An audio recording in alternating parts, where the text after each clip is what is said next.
Srimad Divine Grace Sri Bhakti Vedanta Swami Maharaj Ji Prabhupada ki Jai Vishnu Pad Paramahansa Bharavajakacarya Stada Sata Shri Srimad Divine Grace Sri Bhakti Siddhanta Saraswati Goswami Maharaj Prabhupada ki Ananta Kota Vaishnavrinda ki ISKCON Founder Acharyas Divine Grace Sri Prabhupada ki Namacharya Sri Haridas Thakur ki Fame Sikho Shri Krishna Chaitanya Prabhu Nityananda Shri Advaita Gadadhar Shri Vasudeva Gauda Bhakta Vrinda ki Shri Shri Radha Krishna Gopa Gopanath Shamakund Radhakund Giri Govardhan ki Shri Vrindavan Dham ki Shri Navadip Mayapur Dham ki Ganga Mayi ki Jamuna Mayi ki Tulsi Devi ki Bhakti Devi ki Sankirtan Yagya ki Shri Harinam Sankirtan ki Samaveta Bhakta Vrinda ki Shri Shri Radha Madhava Asta Sakti Vrinda ki Shri Shri Pancharatna ki Gopimananda. All glories to the assembled devotees, glories to the assembled devotees, glories to the assembled devotees, glories to Shri Shri Guru and Guranga. Small announcement, like the different translators are there. I'll just announce the number, which frequency they are. Go ahead. Hare Krishna. So, Bangla अनुवाद होचे 90, 9 0 और रुस्की परिरोचक रुस्की translation 95 and Chinese devotees has not come till now. Hindi अनुवाद 93. Hare Krishna. Jai Jai Shri Chaitanya Jaya Nityananda Jaya Dvaita Chandra Jaya Gaura Bhakta Vrinda Jai Jai Shri Chaitanya Jaya Nityananda Jaya Dvaita Chandra Jaya Gaura Bhakta Vrinda Jai Jai Shri Chaitanya Jaya Nityananda Jaya Dvaita Chandra Jaya Gaura Bhakta Vrinda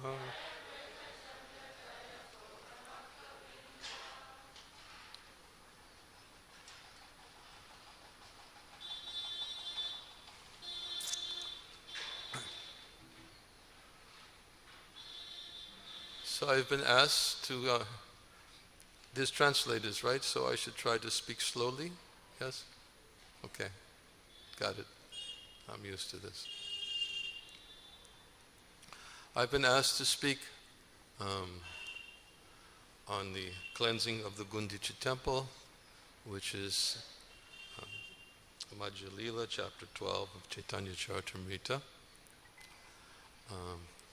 I picked a verse, well-known verse, and I'll read some of the commentary, and then we'll speak a little bit about Shri Gundicha Marjanam.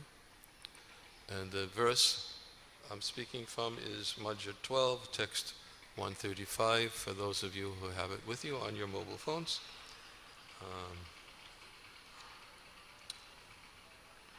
Imatta puradvara age patayata Sakala sojhila taha kevani begata. Sorry, I can't see so well.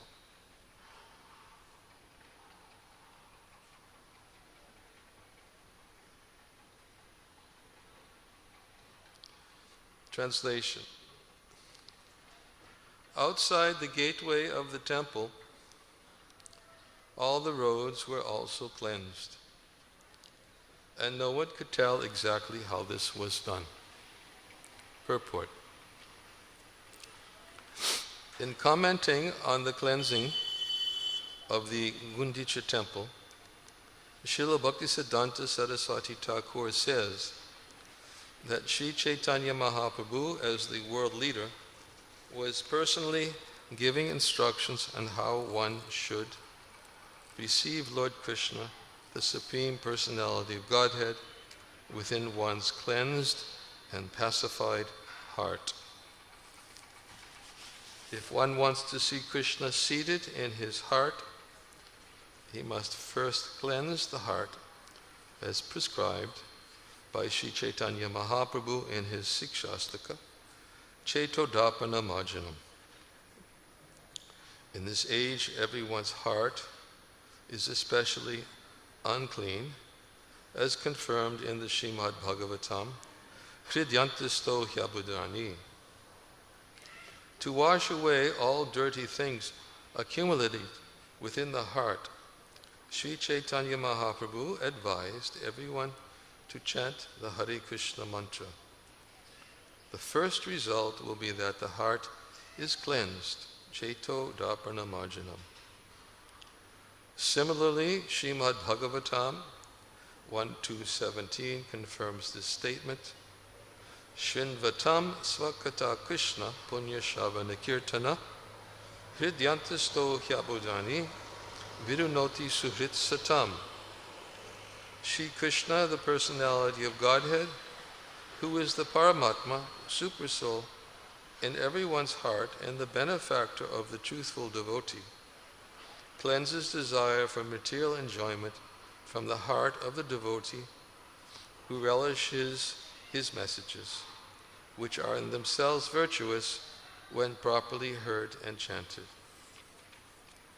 If a devotee at all wants to cleanse his heart, he must chant and hear the glories of the Lord Shri Krishna, Shrinvatam Svakata Krishna. This is a simple process. Krishna himself will help cleanse the heart because he is already seated there. Krishna wants to continue living within the heart, and the Lord wants to give directions. But one has to keep his heart as clean as Lord Chaitanya kept the Gundicha temple. The devotee therefore has to cleanse his heart just as the Lord cleansed the Gundicha temple. In this way one can be pacified and enriched in devotional service.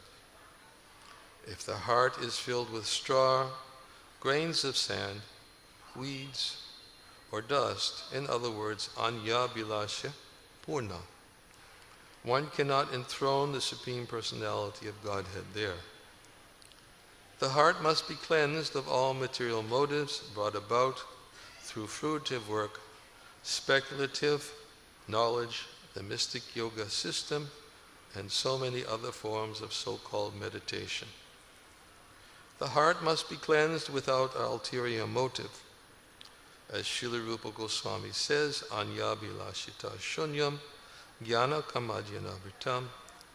In other words, there should not be any external motive. One should not attempt material upliftment, understanding the Supreme by speculative knowledge, fruitive activity, severe austerity and penance, and so on.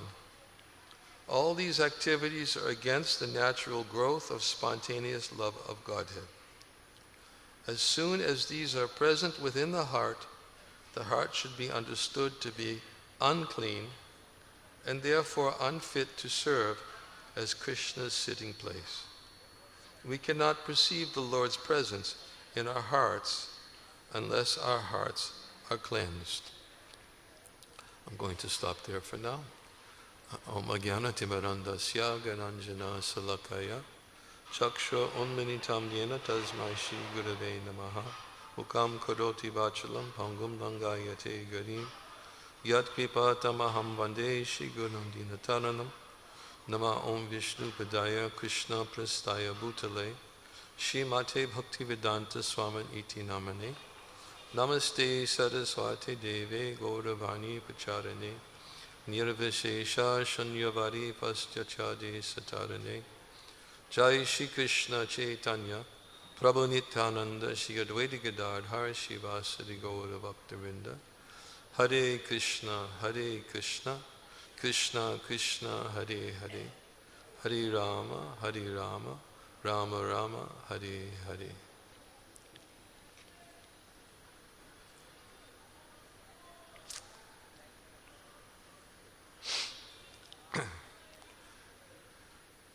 As Prabhupada says in the beginning of this commentary, that in this Gundicha Marjana Lila,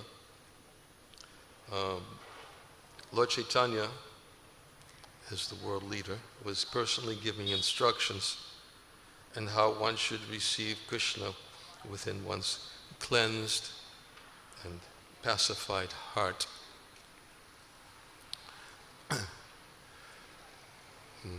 We know that Lord Chaitanya came to teach, by his example, what his love of Godhead. And here we see another example, how Lord Chaitanya was teaching, particularly how to not only cleanse the Gundicha temple, which is also a very exemplary pastime, but by that pastime he was teaching how attentive one should be to confronting the unwanted desires and obstacles that exist within the heart of the aspiring sadhaka. The Gundicha temple, the cleansing of the Gundicha temple was actually something that Chaitanya Mahaprabhu taught during his manifest Leela. As we know that the Jagannath Racha Yatra festival, when Lord Jagannath, Baladev and Subhadra ride on their carts from the Jagannath temple to Gundicha temple, it is actually Lord Chaitanya, the mood of Lord Chaitanya. It was like Krishna coming to Vrindavan. Different examples are given of how the Jagannath temple is like a place of opulence, of opulent worship, and the Gundicha temple was compared to be like Vrindavan, or known as the place where Krishna was very much attracted to the spontaneous attitude of affection which was displayed to him by the residents of Vrindavan. And that is one of the characteristics that is displayed because they have clean hearts.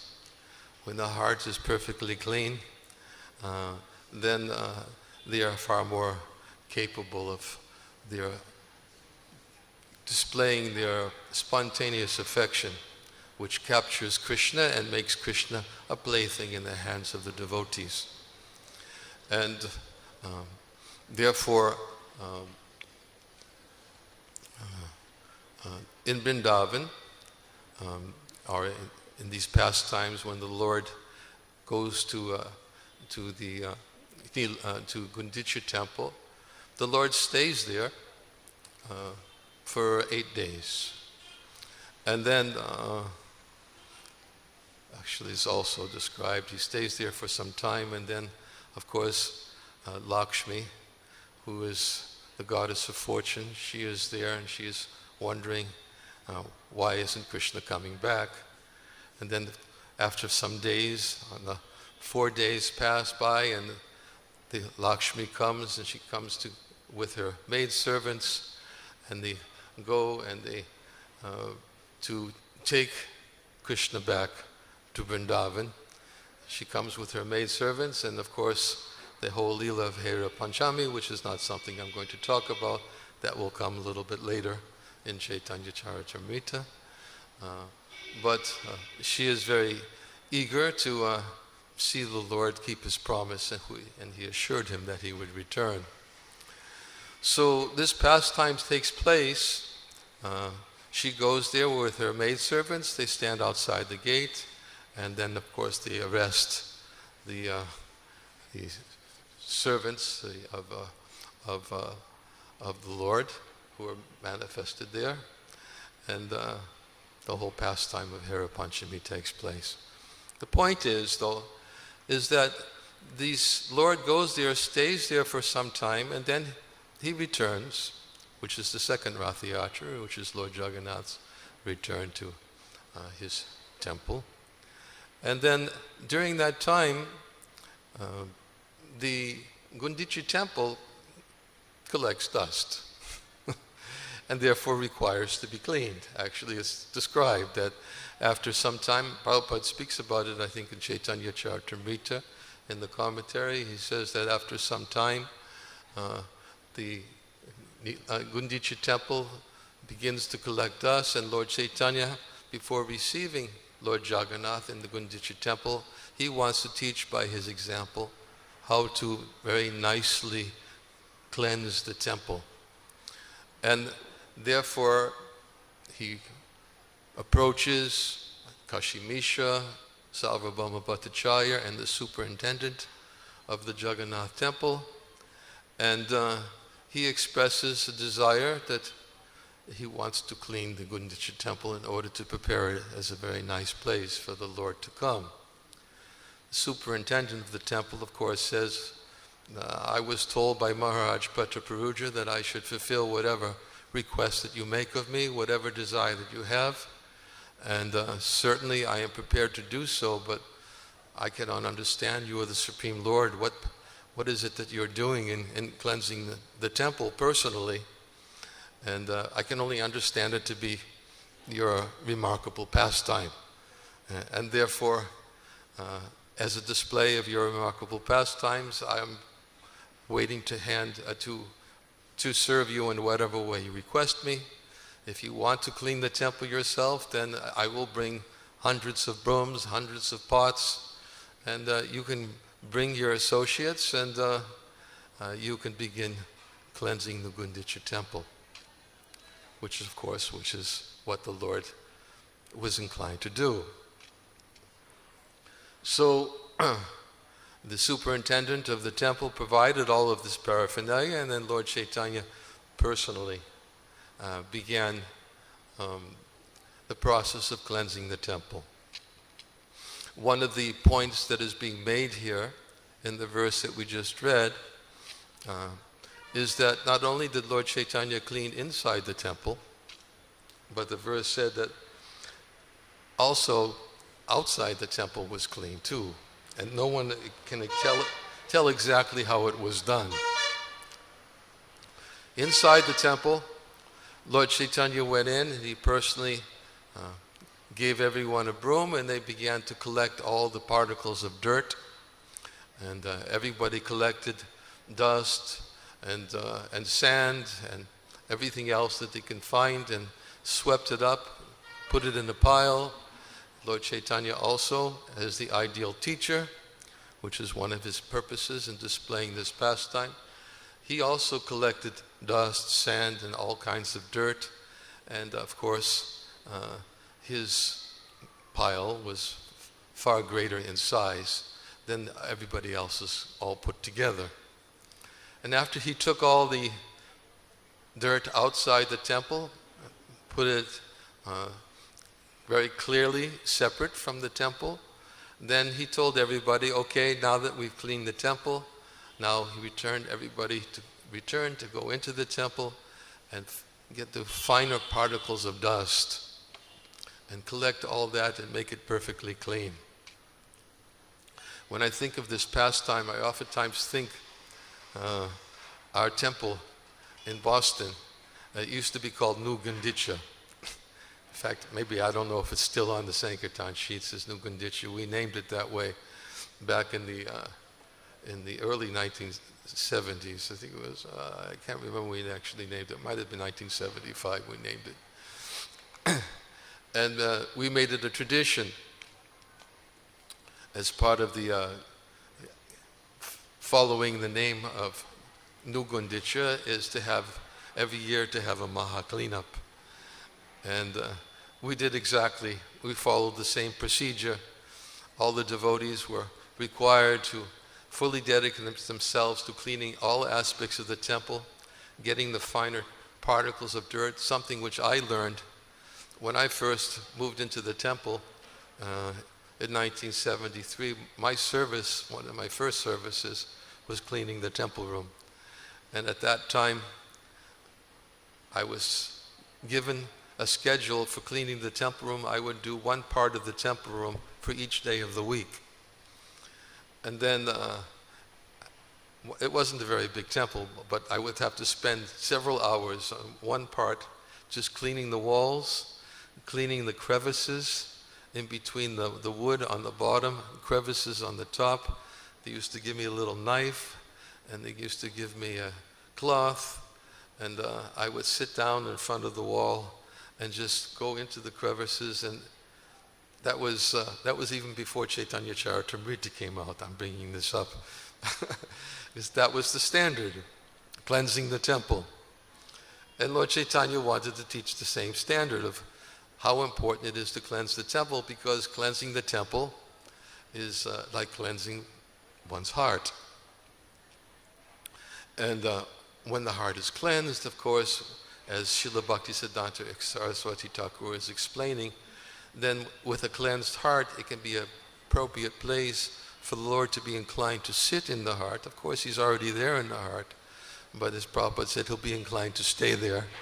And and of course, He always stays with us as well. But He wants to do more than simply sit in the heart and stay there.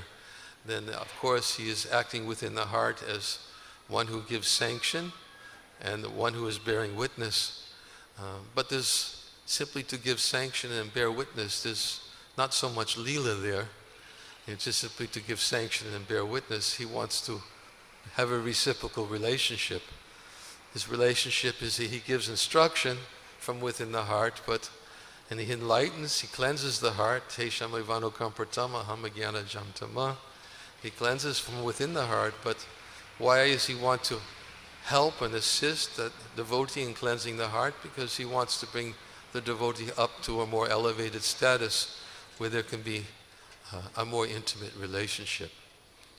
So, yes, cleansing the heart means having a nice place for the Lord to sit, but also by cleansing the heart, we become more qualified to understand and be conscious of His presence within the heart.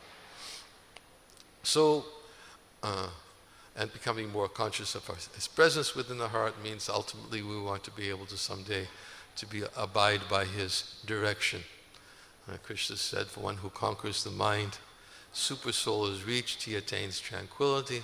For such a man, heat and cold, happiness and distress, honor and dishonor is all the same. This is the result of cleansing the heart, conquering the mind, and cleansing the heart.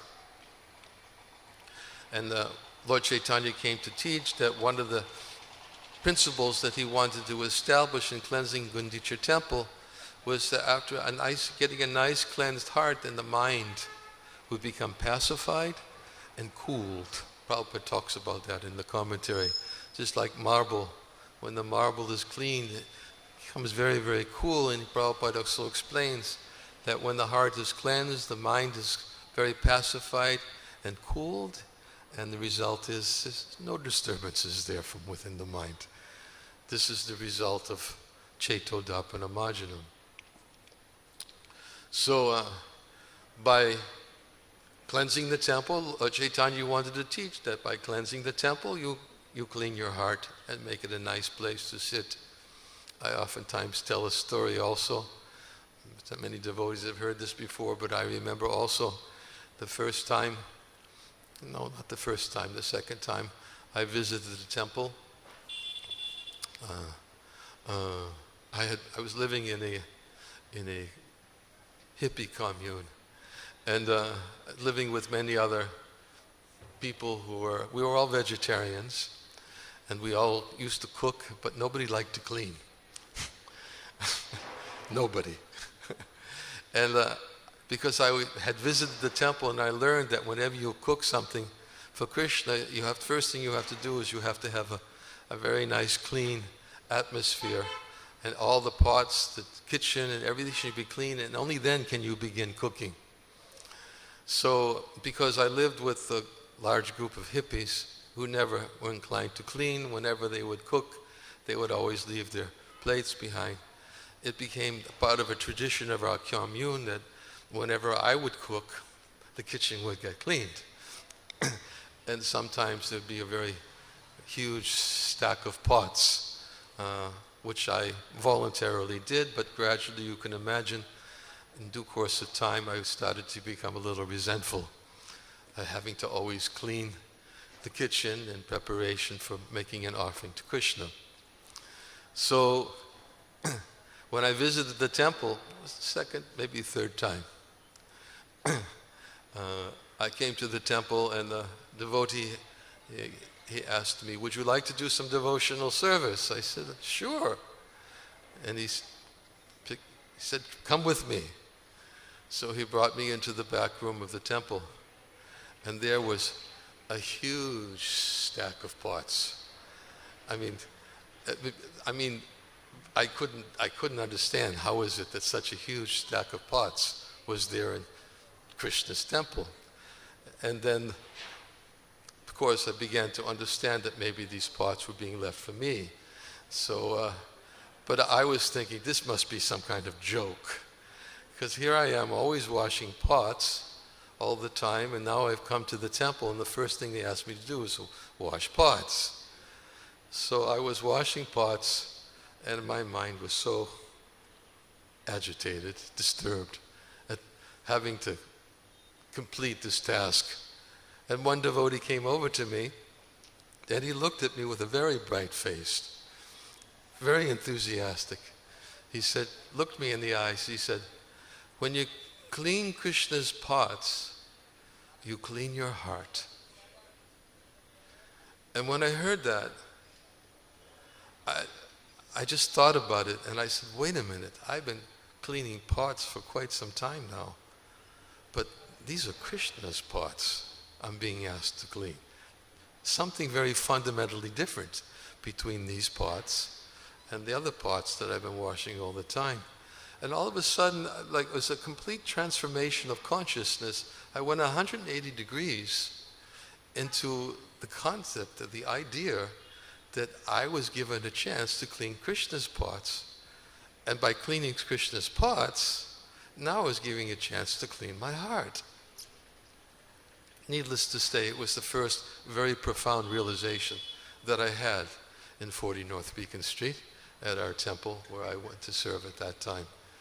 That cleaning Krishna's temple, cleaning his pots, means cleaning the heart. And Lord Chaitanya wanted to teach that, not only by cleaning the temple, but by cleaning the temple, we're also cleaning our hearts. Why? Because by cleaning the hearts, then the Lord becomes very much inclined to, as Prabhupada says in the commentary, to stay there and to accept the service and to act from within the heart to remove all the obstacles, all the unwanted things that are there in the heart, which was taught by Lord Chaitanya's second cleaning. When he went in there the second time, he was going in for the finer particles of dust.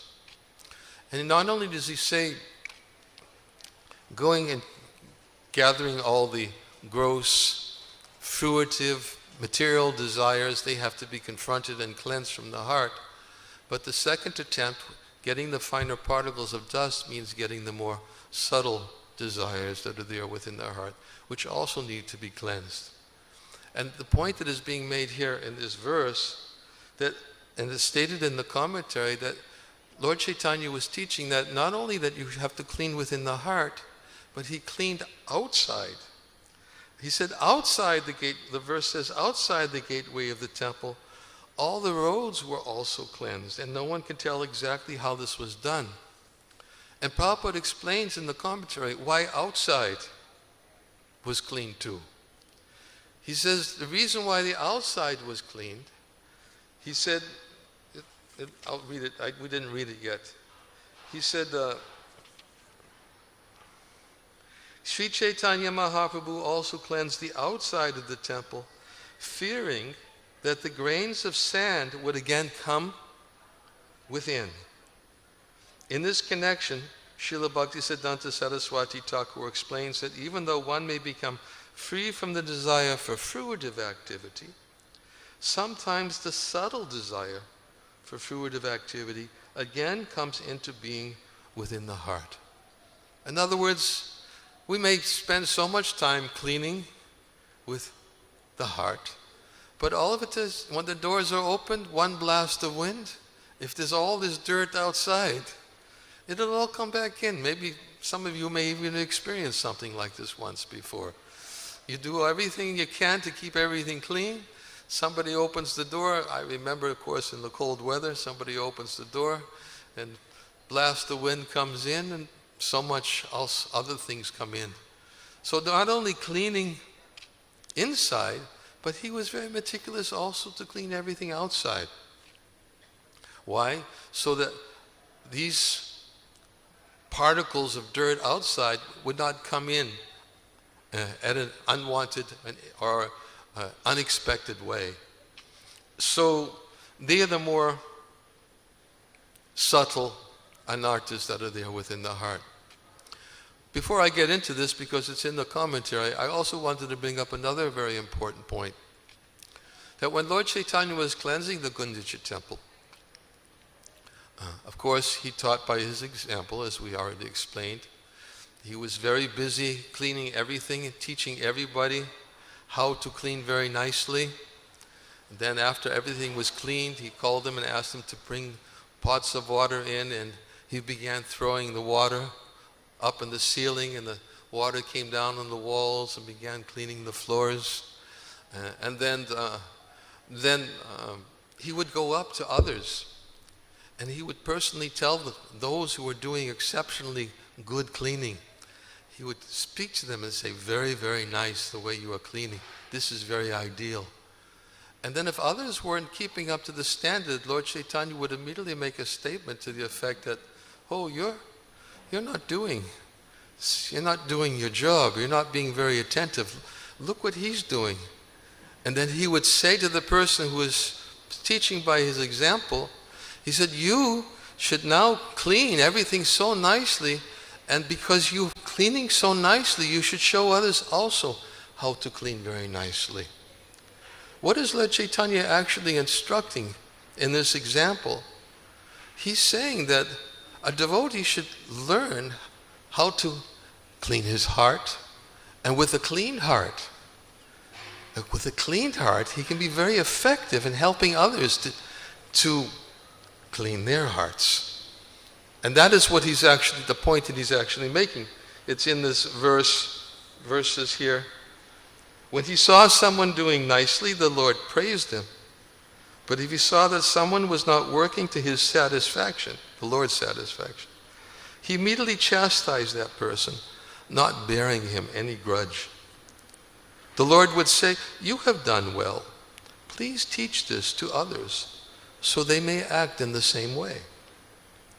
As soon as they heard Sri Chaitanya Mahaprabhu say this, everyone became ashamed. Thus the devotees began to work with great attention.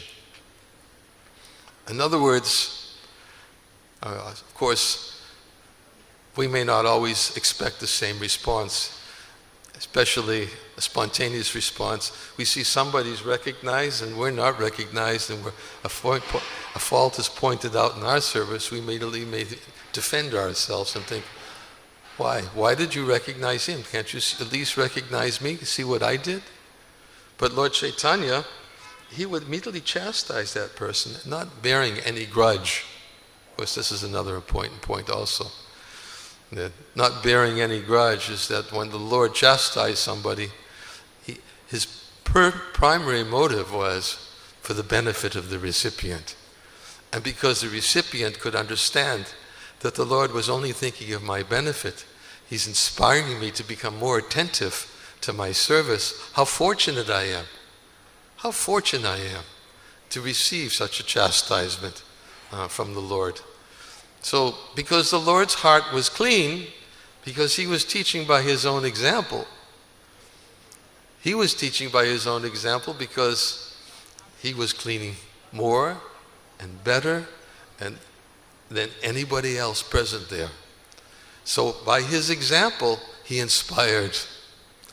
I was once doing some reference, Prabhupada speaks about this point quite frequently. In many places, he says, example is more important than precept. I did a research in the Veda base. I think it was at least 70, 75 hits. Prabhupada said, example is better than precept. We heard it before. But what does actually Prabhupada mean when he says, this is what Lord Chaitanya is teaching. He would point out, by his own example, he would be very effective to point out those who are doing very nicely, and by his own example, he would be very effective to point out those who are not doing as nicely. So effective, because the example was there. How can anybody argue? How can anybody complain? Because example is even more important than precept. Therefore, potency is there. And therefore, the Lord was telling those devotees who were cleaning nicely, he was telling them, yes, you cleaned so very nicely. You learned how to clean your heart so nicely, with a clean heart. Just like Prahlad Maharaj in his prayers in the 5th canto of the Srimad Bhagavatam, when he prays to the Lord, he speaks about the nature of devotional service. And he prays and he says, may all living entities become pacified. May all living entities become free from envy. And he says, because when one is actually free from envy, his mind becomes pacified, and then, only then, can he think of the welfare of others. Why? Because his mind is absorbed in Krishna consciousness. And that is Prahlad's prayer. How do you become free from envy, pacified mind? They can think of others' welfare. In fact, I oftentimes bring up the point that in that verse, the word envious in the Sanskrit is kala. It is an envious person. And in the word-for-word commentary, Prabhupada translates the word kala, and in parentheses, he puts almost everyone. Almost everyone. Look it up. It's in 5th canto, 12th chapter, 19th verse, I think it is, of the Bhagavatam. Almost everyone. So, when a person's mind is pacified by the strength of bhakti, he can think of the welfare of others, and he can teach others how to clean the heart. And Prabhupada actually explains in the commentary of that verse, he said a person who is, one of the characteristics of a non-envious person is that a non-envious person, he is liberal in his social dealings with others. Why can he be liberal in his social dealings with others? Because he's very strict with himself. A person who's very strict with himself can teach by his example. Example is better than precept, as Prabhupada says. He's very strict in himself. He doesn't have to constantly point out the faults in others. If he's very strict by his own behavior, he's non-envious, he can be liberal in his dealings with others, because others will see by his example he is strictly following, and what to speak of when his mind is peaceful and pacified and satisfied and happy. People become inclined to want to find out what's the formula. What's the formula for having a peaceful mind, being happy in devotional service, thinking of others' welfare? Like sometimes devotees, even a very common question I get, because sometimes devotees ask me questions about devotee care, and they ask questions, can you tell me how is it you can have how start or begin a devotee care program in our temple? What do we need to know? And the first thing I tell them is that, well, if you want to have a devotee care program, the first thing you need to have is care for the devotees. Logical, isn't it? If you care for the devotees, then devotee care are met. But sometimes devotees think, well, let's get the program together first. When we get the program together, when we get all the parts in place and everything perfectly organized, very systematically, and you get everything together, then devotee care will naturally be there. But if you have a program but you don't have care, then nobody's going to feel cared for. Everyone's going to feel as if they're just a resource for somebody who wants to have a position of caring for somebody. Another person on my cared for list that I have. My list is growing. But care means that the heart has to become clean, as Prahlad Maharaj says. When the heart is clean, when non-enviousness manifests in the heart, then what happens is gradually one can begin to think about others. Why? Because Krishna takes care of him. He feels Krishna's protection. Krishna's acting from within the heart. Process of reciprocation is gradually growing. As Krishna says, I'm seated within the heart. I'm there to give knowledge from within the heart. I want to reveal everything to the living entities within the heart, but it's reciprocal. Yatamam prapajante, tangsataiva bhajamyaham. To the degree that there's surrender, then the Lord within the heart reciprocates. So, Lord Chaitanya is actually preaching, by his example, how to clean the heart to become an effective instrument for the Sankirtan movement. I mean, Srila Bhakti Siddhanta Saraswati Thakur, this is his commentary, but he also said that the Siddha Pranali for Gaudiya Vaishnavas is Trinadapi Sunichinat Torariva Sahishnana Amani Namanadina Kirtaniya Siddhahari. The means for perfection for all Gaudiya Vaishnavas is this verse from Shikshastika prayers. Ready to offer all respect to others, but never expecting respect for oneself. One should be so tolerant. A tree is so tolerant that Lord Chaitanya says, you break the branch, it will never complain. And even if it's drying up, it will never ask anyone for water. This is the nature, this is Lord Chaitanya's instructions behind this verse. When the mind is so practiced to tolerance, the mind is so practiced to offering respect, proper respect to others. Srila Jiva Goswami oftentimes quotes this verse from Bhakti Sandarbha. He explains what disrespect is. And he quotes a verse from the 11th canto of the Srimad Bhagavatam, which defines what disrespect. He says, disrespect means to intentionally cause pain to another living being. And he quotes the verse from the 11th canto. He says, sharp arrows that pierce the chest and approach the heart, they are not as painful as the arrows of insulting words of a materialist, which pierce the heart, enter into the heart, and become lodged there.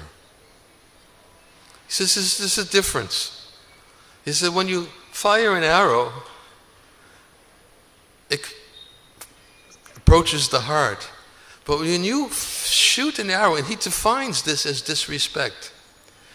Disrespect means to fire an arrow of an insult for the purpose of causing pain.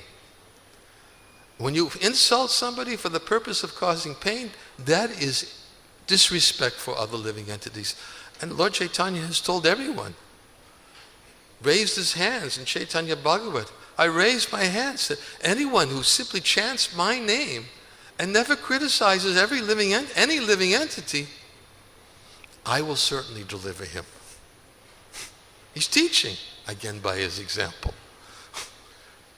So, a devotee never tries to intentionally cause pain to any living being. Sometimes, as we said before, someone may have to chastise, somebody may have to correct, but he's never thinking, I'm doing this because I want to see him in pain. I want to see him suffer. I want to see her suffer. So I'm hurling this insult so I can watch them defend themselves, and get angry, and feel pain. No, this is not Vaishnava. It's just like the example of Megari the hunter. Megari the hunter had the same mentality, and Narada Muni corrected him. Megari the hunter, he was firing arrows and he was half killing. The arrows would enter into the body and he would enjoy seeing the animals half dead, writhing in pain. And when Narada Muni saw Megari, and he saw what was happening when he searched him out, and questioned, are you the person behind, responsible for these activities? He said, yes. He said, well, tell me, why do you purposely cause them pain by half killing them. Better than half killing them. It's your dharma to kill animals. You're a hunter, but kill them. Don't half kill them. Why are you intentionally causing them pain? So it's the same principle. So a Vaishnava never wishes to cause pain intentionally to any living being. And therefore, he can think of others' welfare. When he instructs, when he chastises, when he corrects, he does it because he understands in his heart, my motive is not to cause pain. My motive is because I want to help this person. I care. And because Lord Chaitanya taught by that example, he taught when he instructed and chastised, what is being said right here, as soon as they heard Sri Chaitanya Mahaprabhu say this, as soon as they heard him say this, everyone became ashamed. Thus the devotees began to work with great attention. They were so eager because Lord Chaitanya was the perfect example on how to clean the heart and how to teach others to clean the heart and how to instruct others with clean heart to be a good example to teach others and help others to clean their hearts. This is the effective method. And of course, cleaning the temple is one way, and of course the other is Chaitodapana Majanam Bhava Mahadeva Agni Nivarpanam, cleansing the heart from all the dust accumulated for years together in the fire of the Sankirtan movement, hearing and chanting the holy names of the Lord. Prabhupada in the commentary today, in the beginning of the commentary, he speaks about chanting, and am I speaking too fast? I just forgot somebody's translating. I have a tendency to do this. Yes? Am I going too fast? What language? Russian. Простите. Я постараюсь. Медленно. Я забил.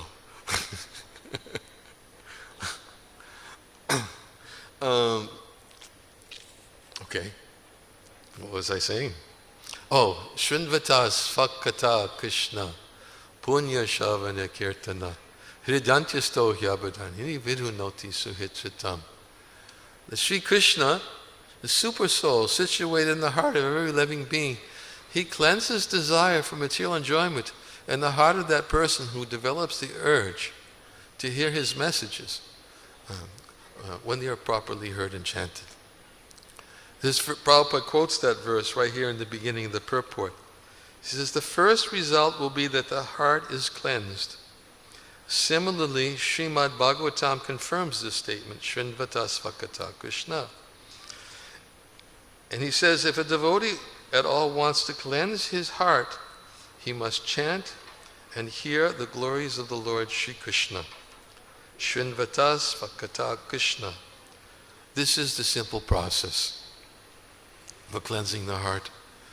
In fact, there is that very well-known verse in the 11th canto of the Srimad Bhagavatam, Jatasharu Madgatasu, where Krishna is speaking about having awakened faith.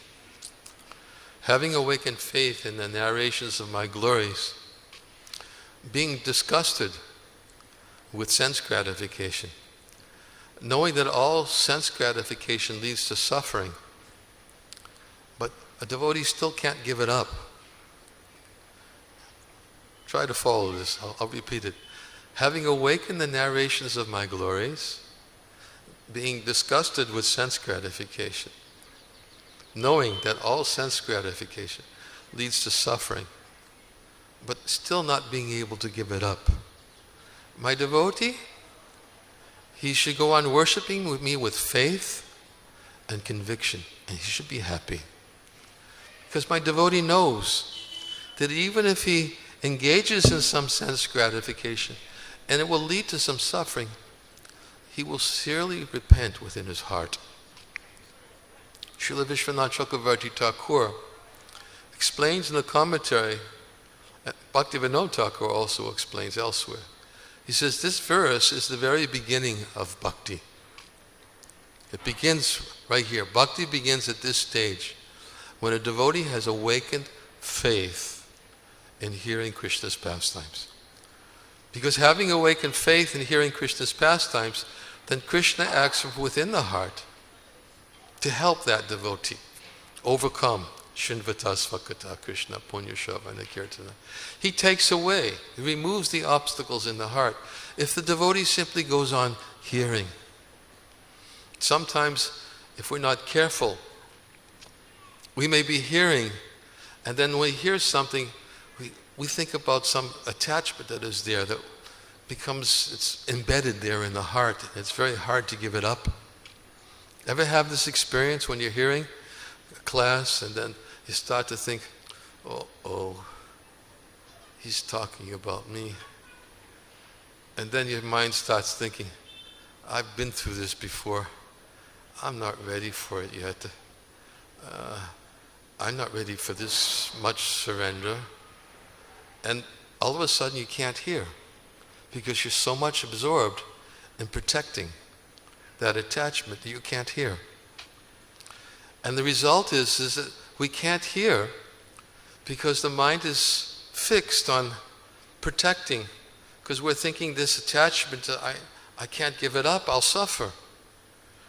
And then we begin to think that if I go on hearing what's being spoken, if I can completely dedicate myself to hearing these pastimes, and if Krishna is acting from within the heart to take away these obstacles and attachments within the heart, and if I don't watch what he's doing, he may take it away when I'm not looking. And therefore we have to be very attentive. I have to think about protecting my attachments. But that's what Krishna is saying in that verse, Jata Shatu Matkatasu. A devotee knows that these attachments, they lead to suffering. He knows they lead to suffering. He's disgusted with him. He knows they lead to suffering. But somehow he still can't seem to give him up. But he has enough faith. He has enough faith that I will go on listening. I will go on listening. I will not give up listening. I will not give up hearing about Krishna. Because that's the only way to overcome these obstacles, not protecting these attachments. And Vishwanath Chakravarti Thakur also explains in the commentary, he says, for the devotee who's awakened this faith, because his attachment is greater to hearing about Krishna than his attachments are for his sense gratification, then what happens is that Krishna gradually acts to remove these obstacles within the heart. As long as there are more. Sometimes we begin to balance. Sometimes we think, how am I ever going to be freed from lust, anger, greed? How am I ever going to be freed from kutinati, fault finding? How am I going to be freed from duplicity? How am I going to be freed from pride? How am I ever going to be free from the desire for puja, desire for respect? How am I going to be free from jiva hingsa, envy of other living entities? The devotee feels almost like it's impossible. I can't do it on my own. But that's where it starts. When a devotee understands, I can't do it on my own, then he becomes very eager to take shelter in hearing the topics that relate to pure devotional service. Because pure devotional service is so powerful, as also explained in the 11th canto of the Srimad Bhagavatam. Pure devotional service is so potent that simply by hearing about it, simply by repeating it in response, simply by meditating on it, simply by faithfully and respectfully accepting that pure devotional exists. It may not be in my heart, but it exists. Therefore, I'm going to go on hearing about it. And simply by praising the service of others, even a person who's envious of all living entities throughout the whole universe can become purified. 11th canto, 2nd chapter, 12th verse, or maybe 3rd chapter, 12th verse. instructions, Narada's instructions to Vasudev. And therefore, a devotee, he has faith that, yes, I'm not pure devotee. I'm not situated in pure devotional service, but I have faith. It exists. I want to hear about it. I want to continue to hear about it. I have faith that if I continue to hear about it, then gradually that envy that's there within the heart, the obstacles that are there within the heart, they'll gradually become removed from the Lord who is situated within the heart. He will help. He's helping to cleanse the heart, both by his example and by, of course, manifesting himself in his names. He acts from within the heart. As he's teaching in this pastime, both through hearing and through chanting the holy names of the Lord. This is a little bit about what's to be learned from this pastimes of cleansing the Gundicha temple that Lord Chaitanya came to teach in that example of what does it mean to clean the temple, what does it mean to get the finer particles of dust, to clean them out, what does it mean to clean outside, so that when there's a gust of wind, there'll be nothing to be dragged back in. We'll be able to keep it clean. And he also says that it means that we may be free from the more gross types of sense gratification, but the more finer particles that are imperceptible and difficult to find. And as all the devotees, when they went in to clean the finer particles, they put together all their dust and they came out and collected it, and then Lord Chaitanya did the same and came out and showed everybody how little they collected by his example. Cleaning the heart. So this is the meaning of the Gundicha Marjanam pastime, as Srila Bhaktisiddhanta Saraswati Thakur says that Chaitanya Mahaprabhu is the world leader who is personally giving instructions on how one should receive Lord Krishna, the Supreme Personality of Godhead, within one's cleansed and pacified heart. I'm going to stop because in 10 minutes Devamrita Maharaj is supposed to begin class. And Questions will take. Huh? Questions. Yeah, that's why I'm going to stop. I don't want it to go over, and I don't want to interrupt Devamrita Maharaj's class. So I'll stop here.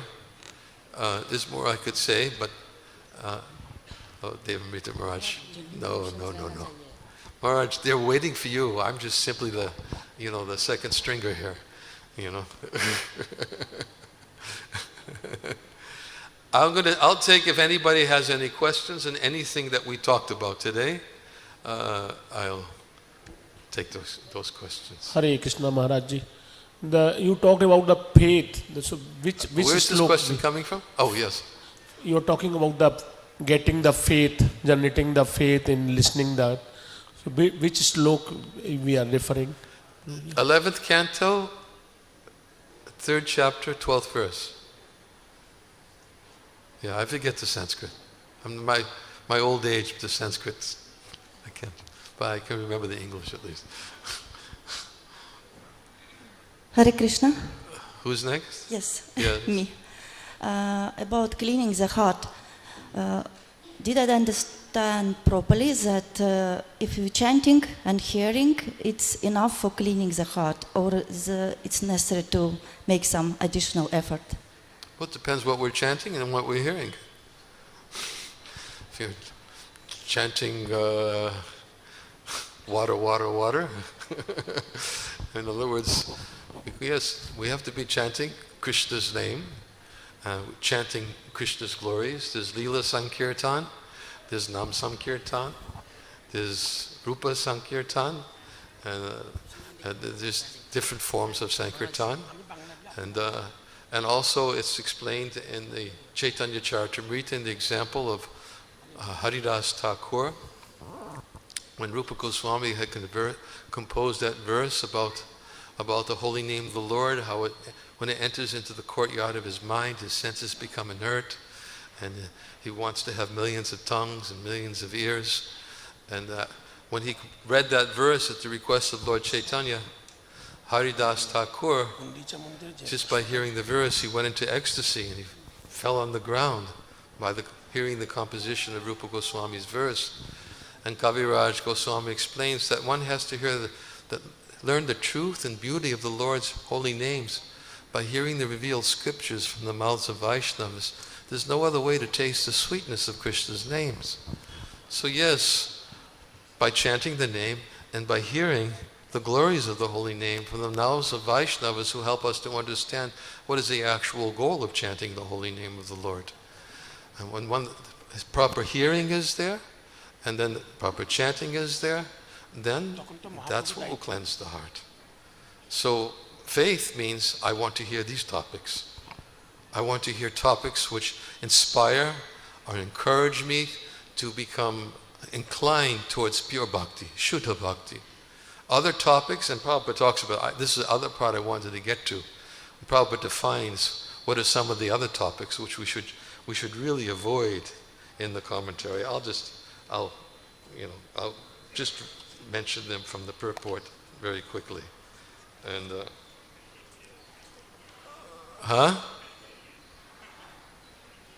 continue.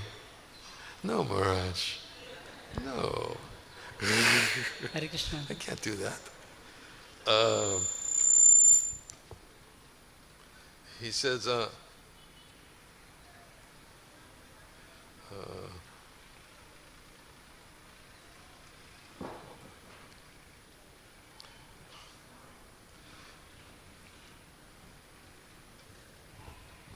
he says that Thakur explains that even though one may become free from the desire for fruitive activity, sometimes the subtle desire for fruitive activity again comes into being within the heart. One often thinks of conducting business to improve devotional activity. Because this is an example. Devotional activity doesn't improve by conducting business.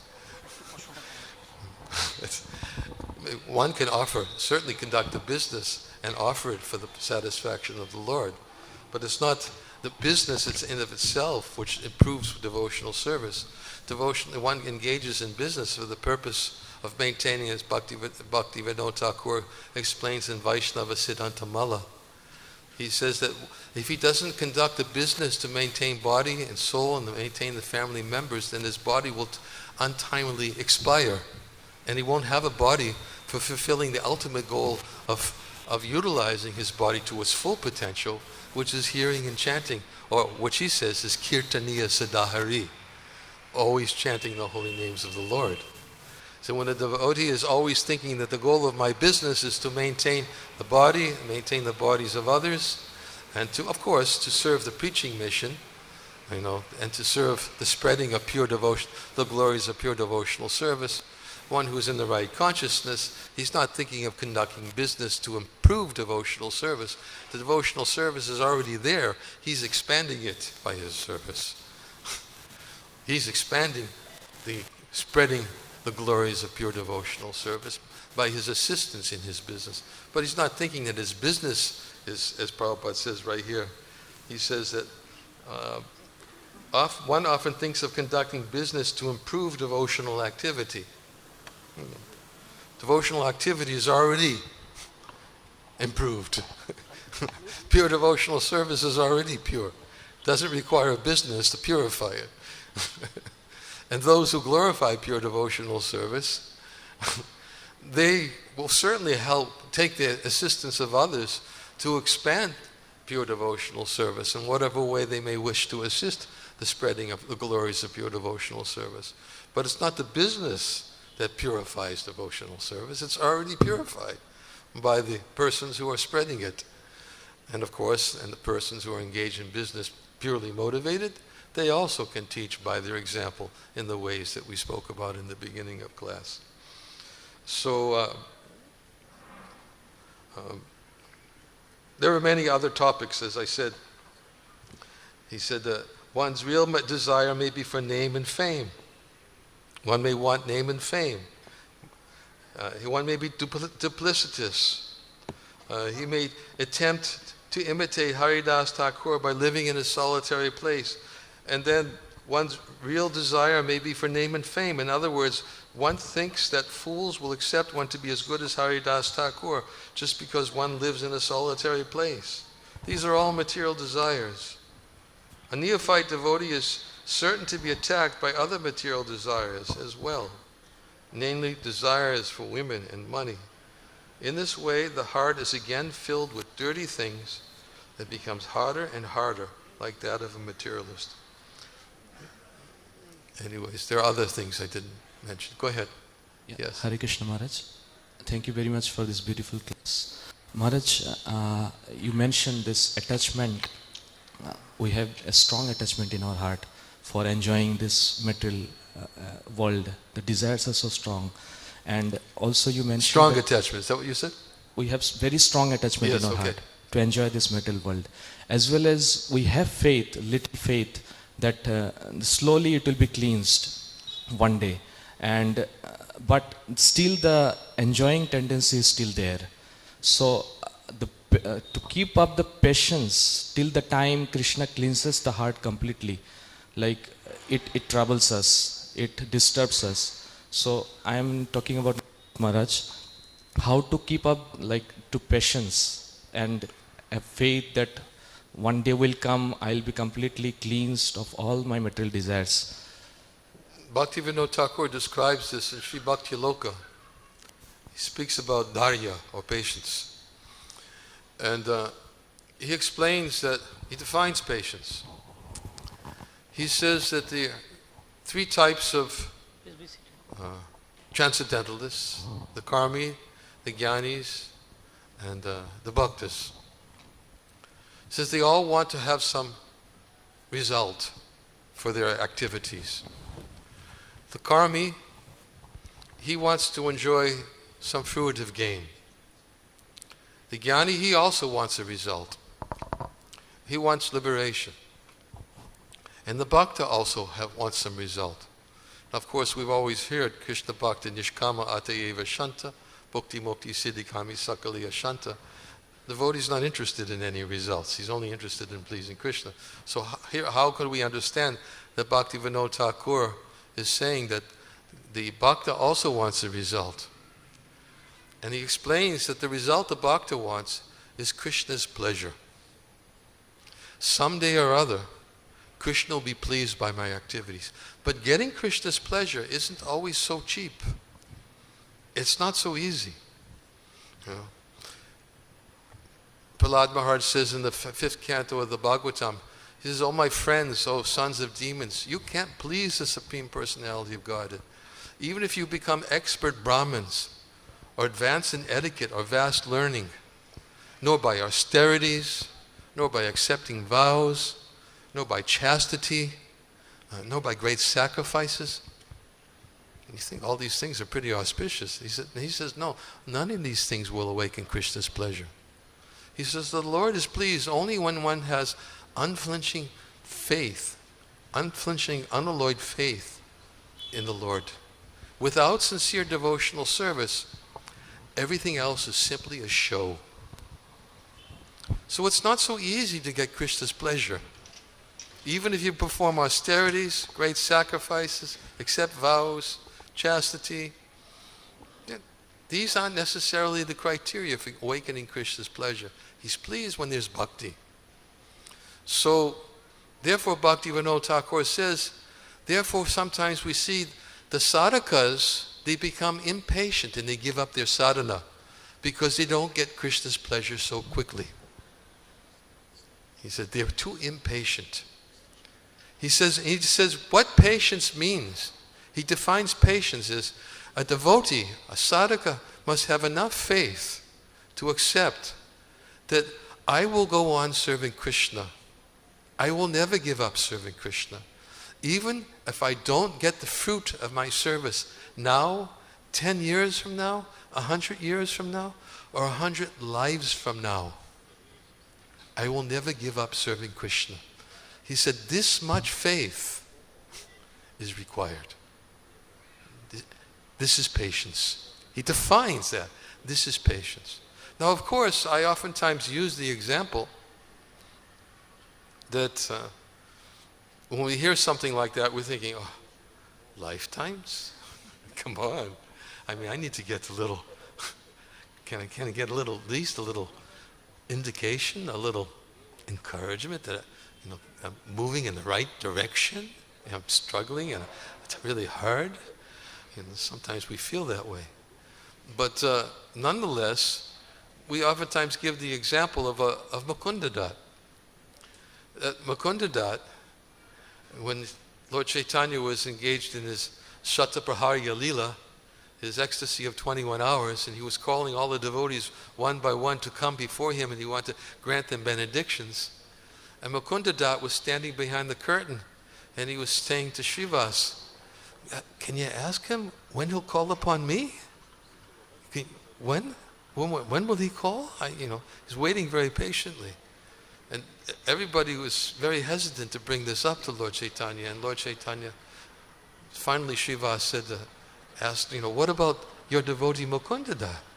He said, oh, that Mukundadat, he will not see me again for 10 million births. And he explains because of his previous association he had. And then when Mukundadat heard that he will see me again for 10 million births, Mukundadat began dancing in ecstasy, waving his arms. And he was crying out, I will see, I will see, I will see. He had so much faith in the words of the Lord. When the Lord said he will see, 10 million births was irrelevant. He will see, and that's all he heard. And he said, call Mukundadat, tell him I want to see him. Of course, Mukundadat was so ecstatic, dancing, that he had to pick him up and carry him and bring him before the Lord, because he was so absorbed.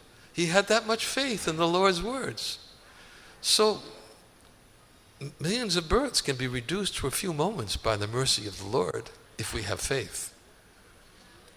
That much faith we have to have. And that's what Jata Shradu Matkatasu means. We have enough faith that I won't give up hearing about Shuddha Bhakti. So many other topics can be discussed. But if I don't continue to hear about pure devotional service, then I'll be very easily bewildered into thinking there's something higher. And that's what Prabhupada is warning about in this commentary. Be very careful, thinking that there's something higher than hearing and chanting the glories of pure devotional service. There's nothing higher. I have to end. Thank you very much. Hare Krishna. All glories to Srila Prabhupada. Thank you very much, Maharaj, for wonderful class. So we all thank to Maharaj by chanting Hare Krishna Mahamantra once, raising the hands. Louder. Hare Krishna, Hare Krishna, Krishna Krishna, Hare Hare, Hare Rama, Rama Rama, Hare Hare.